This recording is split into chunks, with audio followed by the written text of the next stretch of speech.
在最新剧情中，华浅抓到了绑架自己的幕后黑手武硕墨，从他口中得知，华浅确认杀他的是另一波刺客。其实华浅被绑在悬崖时，早就猜到这是慕瑶和武硕墨自导自演的一场戏而已。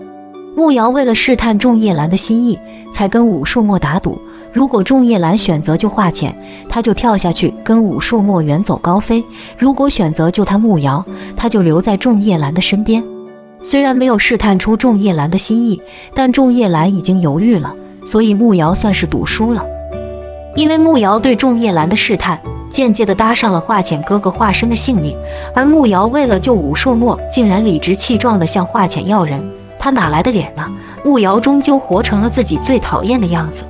然而剧中有个比慕瑶还要讨厌的人，他就是华浅身边的丫鬟翠竹。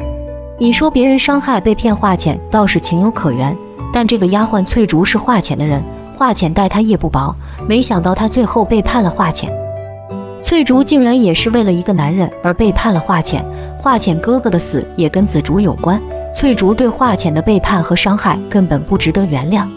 其实翠竹早就生了二心，她看出华容州喜欢华浅，因此嫉妒华浅，总是擅作主张。在慕瑶婚宴上，是翠竹出卖了华浅的哥哥化身，将化身的位置告诉了慕瑶的丫鬟，才导致华浅哥哥被慕瑶设计。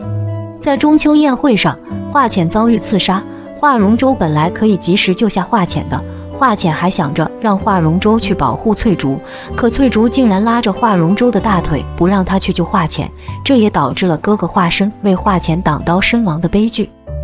女人的嫉妒心真的太可怕，翠竹真的不值得原谅。比起慕瑶的试探，翠竹的嫉妒和私心更让人讨厌。现在网友都看慕瑶不觉得讨厌了，比翠竹的所作所为更可恶，她有什么资格和立场去背叛自己的主人？总而言之，翠竹终究还是背叛了华浅，她不会有什么好下场的，华浅最后也不会将她留在自己的身边的，没有处死她也是对她最大的宽恕了。翠竹最终落了个被华浅打发离开华家的下场，也是自食恶果。